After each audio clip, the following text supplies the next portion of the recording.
Ciao! In questo video vedremo come realizzare una pasta per brioche sfogliata velocissima, come stenderla alla giusta misura e come formare questi deliziosi e squisiti dolcetti che io vi consiglio di provare almeno una volta. Andiamo subito a vedere la ricetta.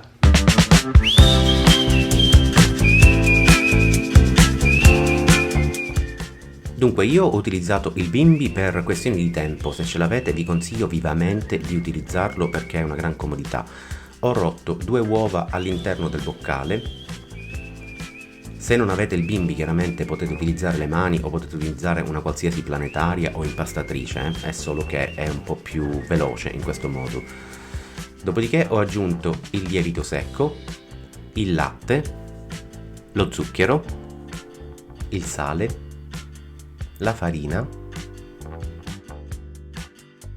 Dopodiché ho mixato per 1 minuto e mezzo a velocità spiga. Se avete l'impastatrice fate 5 minuti. Quindi ho aggiunto il burro e ho remixato per 1 minuto e mezzo sempre a velocità spiga, altri 5 minuti se avete la planetaria o l'impastatrice. Quindi una volta che l'impasto è pronto, quindi in totale con il bimby in 3 minuti, ho dato semplicemente un paio di pieghe per farla diventare più compatta. Guardate quanto è liscia, veramente molto liscia, in soli 3 minuti col bimby è notevole. Dopodiché l'ho foderata di pellicola trasparente e l'ho messa in frigorifero per 4-5 ore. Nel frattempo ho realizzato, lo stampo, non so come chiamarlo, per il burro che serve a dare le belle sfoglie. Quindi ho preso un foglio di carta forno e con l'aiuto di un righello e una matita, perché io sono proprio una schiappa con queste cose, a occhio non esiste per me, ho fatto un rettangolo di 12,5 per 17,5.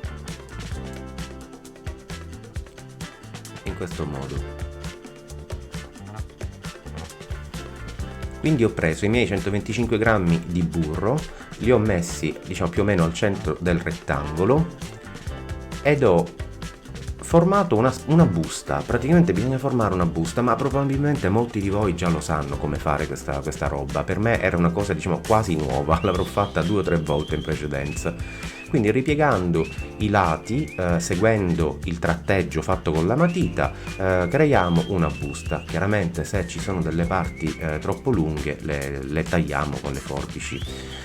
Avendo creato questa busta, una volta che abbiamo creato questa busta, cominciamo a schiacciare il burro all'interno. Prima gli diamo dei colpetti, dopodiché lo stiriamo proprio, lo passiamo al mattarello, fino a quando il burro non ha riempito tutta quanta la busta, la cui dimensione l'abbiamo decisa appunto noi, 12,50 x 17,50. Adesso l'ho messo in frigorifero fino al completamento delle 4-5 ore della pasta. Trascorso il tempo ho liberato la pasta dalla pellicola trasparente, ho spolverato pochissimissima farina sul piano di lavoro e anche sulla superficie del panetto, ma deve essere veramente molto poca.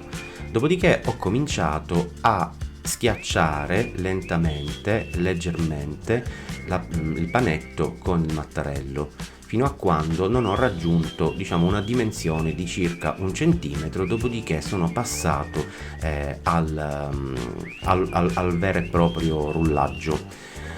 Ho allungato questa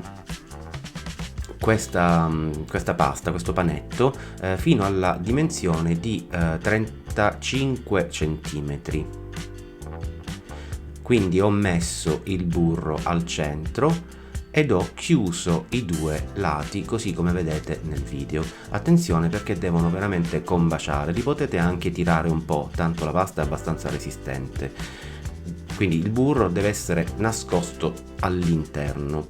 Quindi ho passato al mattarello di nuovo il tutto, l'ho allungato fino ad una dimensione di circa 55 cm, ma già a 50 ci possiamo anche fermare. ed ho effettuato questo tipo di piega, quindi un lato l'ho svoltato per 1/4 della lunghezza e poi il restante dei 3/4 li ho coperti con l'altro lato, così. Di nuovo cerchiamo di fare combaciare i lembi quanto meglio possiamo, tirando leggermente la pasta. Quindi l'ho piegata in 2 esattamente, l'ho riavvolta nella pellicola trasparente e l'ho messa in frigorifero per altri 30 minuti. Trascorsi i 30 minuti ho messo poco farina sul piano di lavoro, ho messo questo portafogli con la chiusura rivolta verso destra, come si usa fare, e l'ho ripassata al mattarello di nuovo con una lunghezza di circa 45-50 cm e una larghezza sempre intorno ai 15 cm, 15-18 cm. Come potete vedere qua a un certo punto non mi è piaciuta più la forma e quindi ho deciso di togliere soltanto 2 lati, ma li ho messi da parte per farci una cosa carina che vedrete dopo se seguite. Quindi ho fatto questa piega a 3, cioè ho diviso immaginariamente questa striscia in 3 parti e ne ho piegato una verso il centro e poi l'altra parte sopra di questa. Cerchiamo di essere quanto più precisi possibile, non si devono sovrapporre se non il giusto necessario. Quindi ho ricoperto per bene in pellicola trasparente e ho rimesso in frigo per un'altra mezz'ora. Intanto mi sono preparato uno stampo con 6 muffin e poi questi cioccolatini che io ho trovato, non sono sponsorizzati chiaramente, ho trovato dei Lintor mini, diciamo, sono piccolini. Trascorsa la mezz'ora, quindi ho passato al mattarello per l'ultima volta la nostra pasta. È importante stavolta che la pasta sia 7 mm di spessore e le dimensioni saranno 30 cm da un lato per 18 cm dall'altro, quindi 30 x 18 e lo spessore 7 mm. Ho tagliato i lati peggiori, comunque si tagliano sempre i lati quelli più lunghi, dopodiché ho tagliato 2 rettangoli uguali più o meno e ogni rettangolo l'ho tagliato in 3 parti uguali. Praticamente le parti sono, ogni piccolo rettangolo è 15 cm x 6 cm. Quindi ho tagliato ogni singolo rettangolino in 3 parti, più o meno 2 cm ciascuna, lasciando però circa 1 centimetro chiuso all'estremità, come vedete. Cosa ho realizzato quindi? Ho fatto una treccia. Allora, non mi chiedete come si fa la treccia perché io ci sono andato così un po' a intuito, non ho mai avuto i capelli così lunghi da potermi fare la treccia, quindi abbiamo fatto questa treccia e come vedete all'estremità superiore c'è lo spazio per metterci una bella pallina di cioccolato, che può essere queste piccole, può essere il Lindt quello originale. Quindi ho avvolto, come avete potuto vedere, mi sono assicurato che il sotto fosse ben chiuso e ho messo dentro lo stampo per muffin preimburrato. Se siete arrivati fino a questo punto della ricetta vuol dire che probabilmente siete interessati, quindi per favore lasciatemi un mi piace e un commento giù sotto al video. Ve lo faccio vedere di nuovo, io stavolta qua tiro leggermente questi tentacolini del polipetto, faccio la treccia, la chiudo ad un'estremità, quindi prendo il Lindt, il cioccolatino, lo avvolgo letteralmente su se stesso ed ecco qua questa cupoletta, chiamiamola cupoletta o cestino, insomma come volete, molto carini.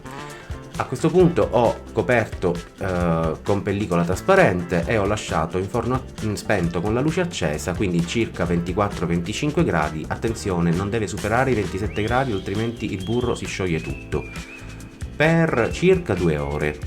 Allora, questa era la cosina graziosa con i rimasugli. Con i rimasugli li ho avvolti, ho fatto questa specie di fiore e basta, l'ho coperto poi con pellicola trasparente e l'ho messo insieme agli altri nel forno spento con la luce accesa. Trascorse circa 2 ore Qua a casa mia c'è molto freddo.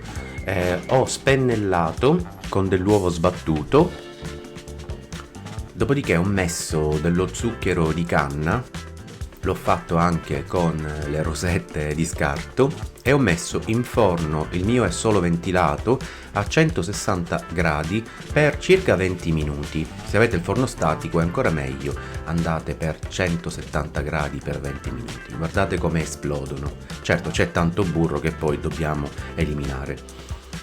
Adesso le mettiamo su una gratella e le lasciamo intiepidire.